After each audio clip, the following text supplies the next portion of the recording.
Anaïs de la chaîne Coups tes rêves et je vous retrouve cette fois-ci pour vous faire mon bilan couture de juillet.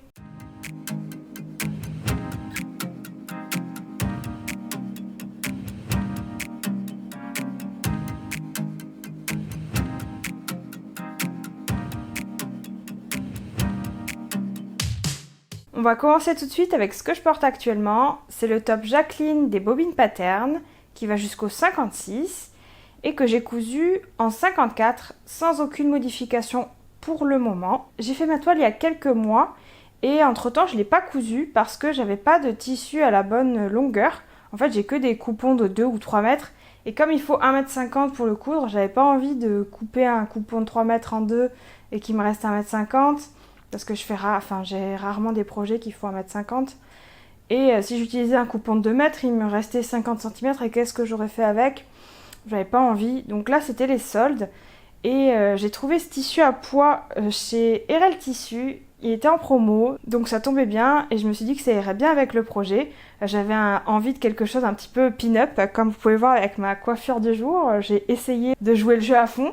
Donc pour ce top, aucune modification au niveau de la poitrine. Il y a des pinces à ce niveau-là.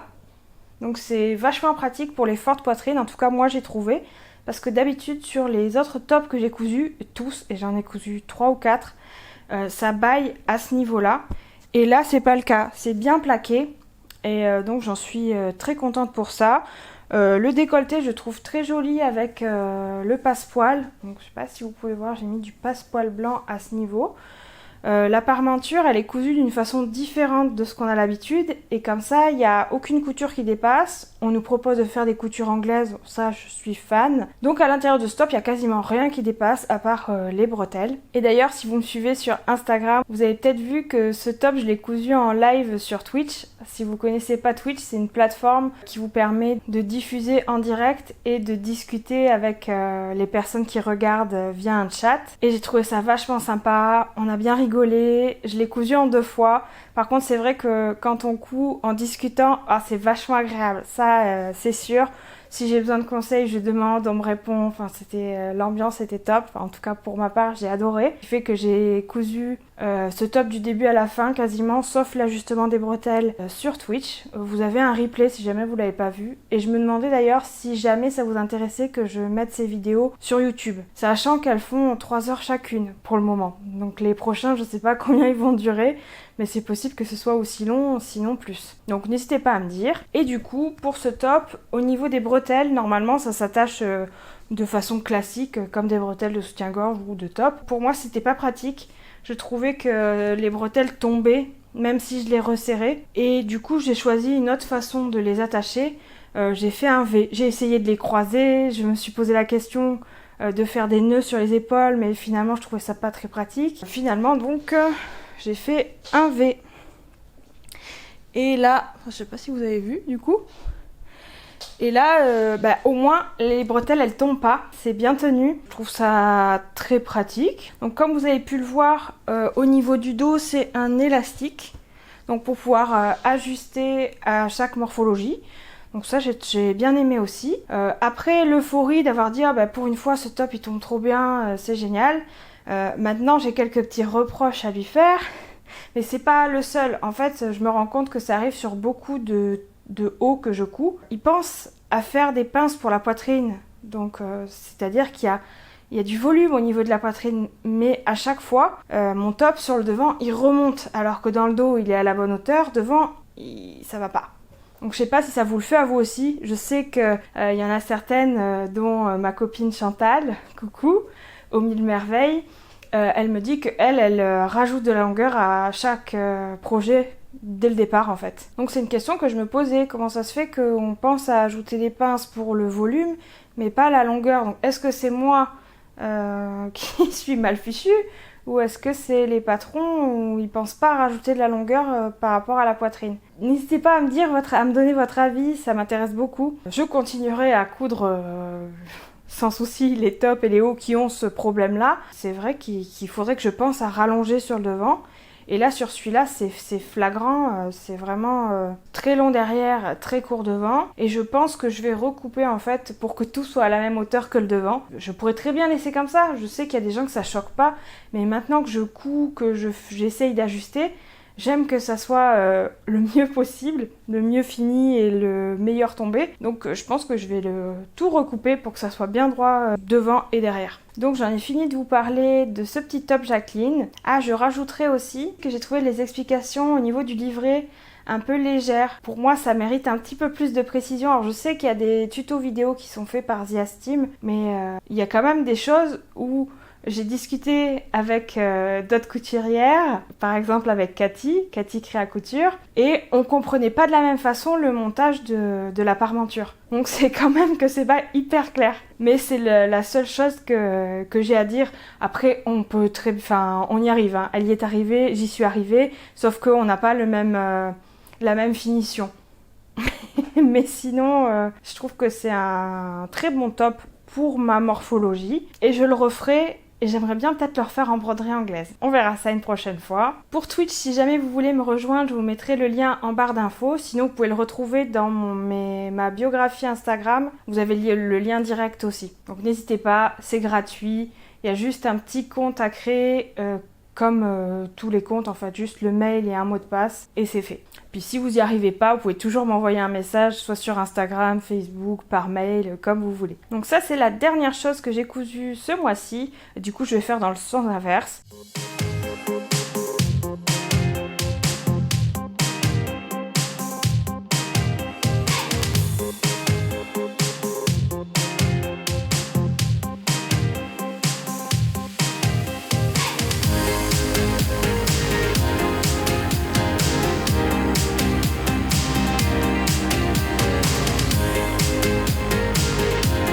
Ensuite, je vais vous parler des marques dont je suis testeuse. Donc je vais commencer par Iribol Couture qui a sorti le chemisier Déméter. Il va jusqu'au 62, ce qu'il faut vraiment noter parce que dans les patrons français, il n'y a pas beaucoup de marques qui va jusqu'au 62. Donc n'hésitez pas à tester. Il y a vraiment beaucoup de possibilités. On peut faire une robe ou un top. On peut ajouter un élastique pour que ce soit froncé à la taille ou pas. On a des manches qu'on peut faire longue, 3/4, courte ou même sans manches. On a un petit col, c'est pareil, le col soit on le met, soit on le met pas. Et on a une finition avec, pour un chemisier, avec une boutonnière. Et ce qui est sympa, c'est qu'il y a un empiècement au niveau des épaules. Et ça, je trouve ça vachement bien quand on veut utiliser deux tissus. Et c'est ce que j'ai fait, ça faisait un moment que j'avais acheté cette dentelle et ce tissu chez Mondial Tissu il y a 2 ans, je crois. Je l'avais prévu pour coudre un projet chez Direndo et puis finalement c'était trop petit donc je l'ai jamais utilisé. Et comme j'avais pris un métrage assez petit, j'avais pas eu l'occasion d'utiliser jusqu'ici et puis j'avais peur d'utiliser cette dentelle et de la gâcher. Donc là c'était l'occasion de mettre sur ce petit empiècement et sur les manches. J'ai trouvé ça très joli, très élégant, féminin. Il est hyper confortable, il y a des fronces au niveau du dos et au niveau du devant, du buste.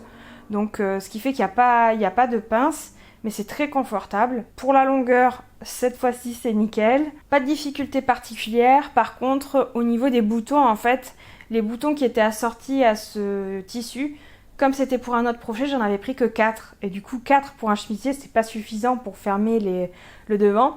Ce qui fait que j'en ai quand même mis 4.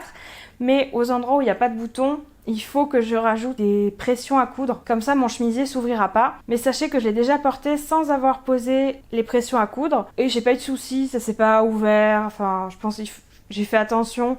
Mais ça s'est bien passé. Par contre, pour les prochaines, c'est vrai que ça sera plus confortable au cas où de rajouter des pressions. Mais après, si on a le nombre de boutons qu'il faut, il n'y a pas besoin d'ajouter des pressions, hein. Donc, super contente de ce chemisier. Sachant qu'avec les tissus que j'ai utilisés, j'ai pas besoin de le repasser. Donc ça, je suis trop contente. Je cherche en ce moment des choses où il n'y aurait pas besoin de trop de repassage, où on peut le pendre sur un cintre et c'est bon quand c'est sec, on le range. Mais avec tout ce que je couds en viscose, c'est compliqué.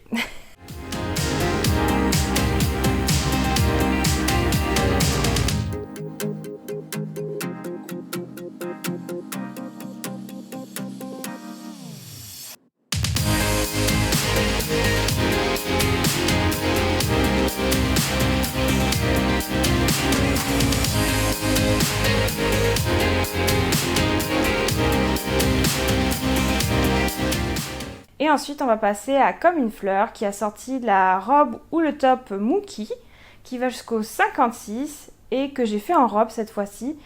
C'est d'inspiration années 50 avec une jolie ceinture qui est nouée à la taille pour cintrer la robe, qui est légèrement évasée, qui a des toutes petites manches qui sont attachées directement au buste, c'est pas des manches qu'on va coudre en plus, donc c'est fini avec un biais. Au niveau du col aussi, c'est une finition biais. J'ai ma voisine qui est en face, j'ose plus bouger ni parler. Et au niveau du col, sinon on peut poser un col qui ressemble à un col Claudine, mais qui est légèrement décentré et qui n'est pas tout à fait symétrique. J'ai trouvé ça plutôt original, et cette robe on peut la rendre très moderne suivant le tissu qu'on utilise, malgré sa forme. Moi pour le coup, j'ai voulu utiliser une viscose jaune à pois blanc que j'ai trouvé chez les Coupons Couturettes il y a quelques temps. C'est un tissu qui m'a coûté 9,99 ou 8,99 les 3 mètres. Donc c'était une super affaire et je l'ai utilisé à fond. Il reste plus rien de ce tissu jaune à pois et j'arrivais pas à l'utiliser, je le trouvais trop beau mais je savais pas pour quel projet l'utiliser et là je me suis dit c'est bon, ça va être celui-là, ça ira très bien avec. J'ai choisi d'utiliser du blanc pour le col pour le faire ressortir un peu, que ce soit pas ton sur ton. J'ai doublé la ceinture parce que la ceinture, on peut soit la doubler, soit la laisser telle quelle si le tissu est coloré des deux côtés et que ça fait pas vilain. C'était pas mon cas parce que du coup de l'autre côté le tissu était beaucoup plus clair, presque blanc, donc c'était pas joli, j'ai préféré doubler. Donc c'est vrai que ça utilise pas mal de tissu, mais c'est rentré dans 3 mètres pour ma taille 54. J'ai presque pas eu la place de faire mon biais, donc c'est vrai que je vous conseille un peu plus de tissu. 3 mètres c'était juste, c'est passé, mais c'était très juste. La seule modification que j'ai fait sur cette robe, c'est au niveau du buste devant, parce que quand j'ai fait ma toile, en fait, la ceinture arrivait plutôt proche de ma poitrine et pas du tout à la taille. Donc ce que j'ai fait, c'est que j'ai rajouté quelques centimètres, je crois que j'ai rajouté 5 cm sur le devant, sur le buste devant, mais surtout pas sur le dos puisque le dos tombait bien. Donc c'est ce qui m'arrive souvent, c'est que je dois rajouter quelques centimètres devant à cause de la poitrine qui fait remonter les robes ou les tops. Du coup, j'ai fait ça et maintenant ça tombe parfaitement bien. Et pour cette robe, je me demandais si je devrais pas rajouter un jupon en dessous pour rajouter du volume et faire encore plus années 50 avec cette robe. Il me reste du tulle qui a des points noirs dessus. Je me disais que je pouvais le laisser dépasser en dessous pour faire comme un petit volant de tulle qui dépasserait de la robe d'à peu près 10 cm. Je me demande si ça serait pas une bonne idée. Dites-moi ce que vous en pensez.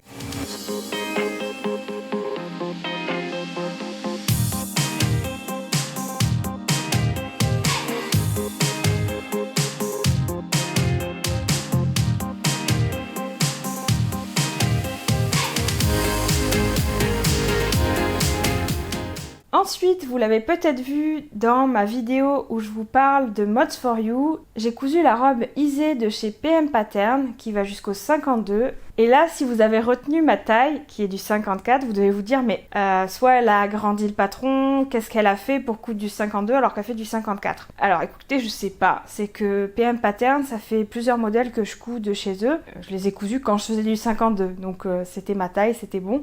Mais c'était large, c'était très confortable. Et en faisant du 54 aujourd'hui, je mets toujours mes vêtements cousus en 52 de chez PM Pattern sans souci.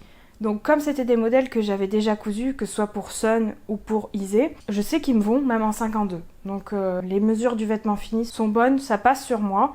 Donc je continue à les coudre en 52, tout simplement parce que ça tombe bien. Donc j'ai cousu cette robe Isée avec le décolleté sexy en V dans le dos. J'ai rajouté un petit galon blanc au niveau du dos mais pas sur le devant. J'ai choisi de faire les petits mancherons que je trouve super mignons.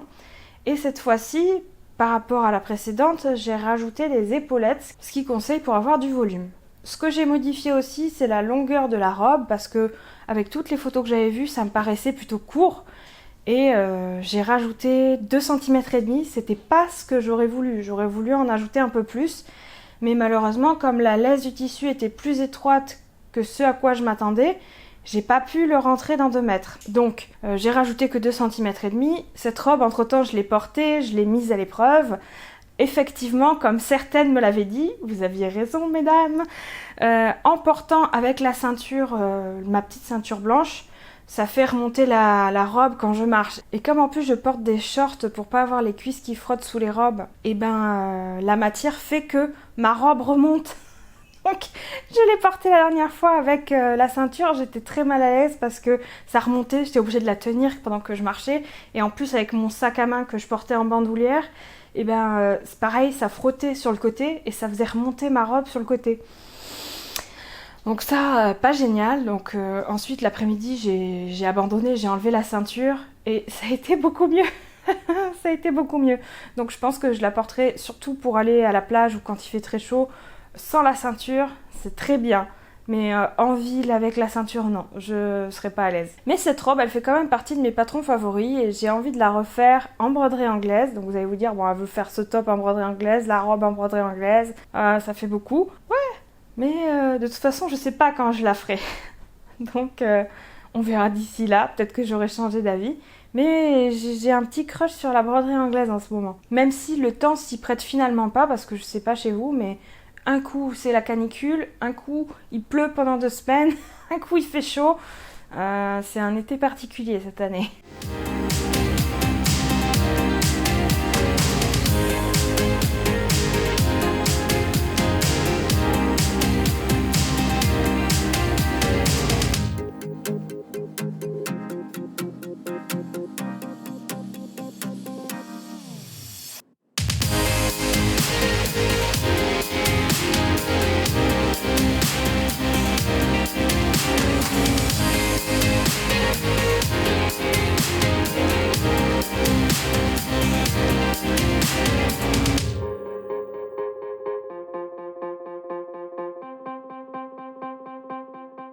Ensuite, le seul vêtement que j'ai cousu qui n'est pas pour moi ce mois-ci, c'était pour mon papa.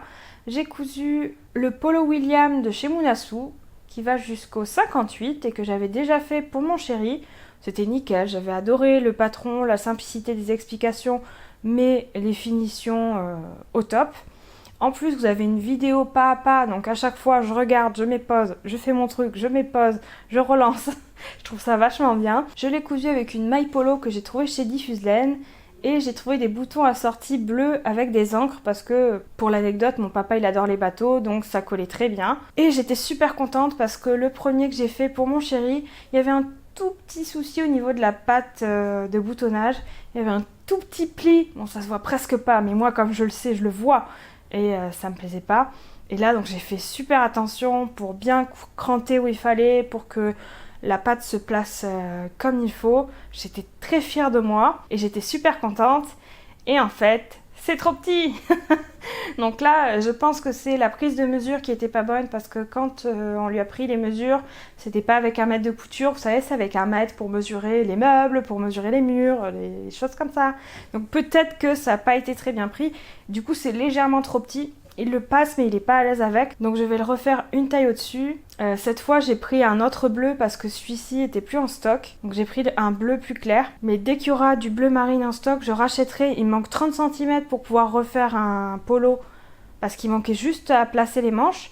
Parce que quand j'ai pris la mesure pour le polo, j'ai fait comme la taille de mon chéri. En fait il fait du 54 ou 56 je crois, et il fallait 2 mètres, donc je me suis dit bon bah je prends 2 mètres. Et en fait non. Mon papa il fait une taille un petit peu plus petite et j'aurais eu besoin que d'1m50 ou 1m30 je crois. Enfin j'avais besoin de moins de tissu et du coup sur les 2 mètres il me reste un bon 90 cm. Ouais j'ai utilisé 1m10. Enfin je sais pas, mais en tout cas il me reste suffisamment de tissu pour faire le buste, le devant et le dos.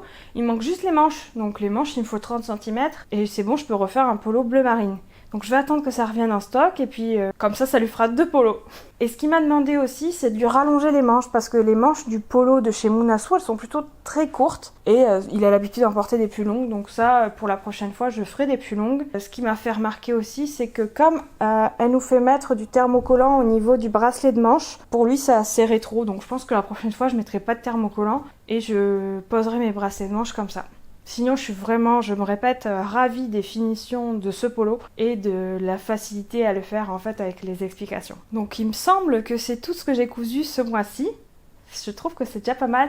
Après j'ai cousu d'autres choses mais c'est pour la capsule couture patron gratuit et ça vous le verrez plus tard. Mais maintenant je vais vous faire une petite partie où je vais revenir sur mes coutures précédentes et je pense que je le ferai de temps en temps ou peut-être à chaque fois, je sais pas, dans mes vidéos pour vous parler au fur et à mesure de comment vieillissent mes cousettes ou comment À force de les porter, je me rends compte de ce qui va pas ou de ce qui va bien. Et je trouve ça pas mal. Donc je sais pas si vous avez vu la vidéo de mon podcast précédent du mois de juin. J'ai cousu le maillot Nova d'Eclipse Lingerie Studio. Donc je vous ai tout expliqué dans le podcast, les tailles que j'ai choisies, comment j'ai fait, etc.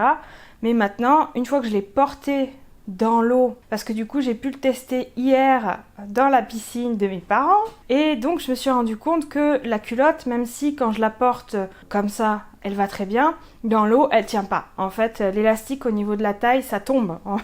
C'est une culotte taille haute et je me retrouve avec un bikini. Donc bon, c'est pas ce que je voulais. Donc je sais que la prochaine fois j'utiliserai un élastique plus large ou alors je réduirai à la taille parce qu'en général les maillots ils ont tendance à se détendre, donc je me dis si je couds un peu plus petit, un peu plus serré, puis j'aime bien être maintenue donc ça me dérange pas, comme ça s'il se détend ça sera la bonne taille et puis je le perdrai pas parce que là c'était dans une piscine, je me dis si j'étais allée dans les vagues à l'océan je n'avais plus de maillot. Par contre, au niveau du haut de maillot, j'ai cousu les bretelles, puisque quand je vous l'avais montré, je l'avais attaché autour du cou.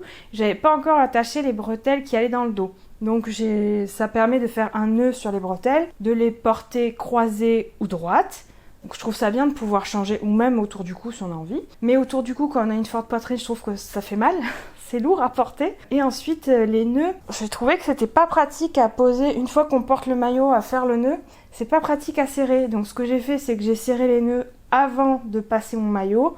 Là, c'était beaucoup mieux. Et sinon, pour celui-là, j'ai trouvé le maintien super bien. J'ai pas perdu mon haut. Tout a bien tenu, tout est resté en place, nickel. Et ensuite, il m'est arrivé une autre mésaventure avec mon sac. Je vais peut-être aller vous le chercher pour vous montrer. Le problème, c'est que le simili-cuir que j'ai utilisé est plutôt fin et souple. Donc pas assez costaud pour supporter la grosse anse large et épaisse qui est pas du tout dans le même simili-cuir. Et du coup, en fait, le rivet est passé à travers.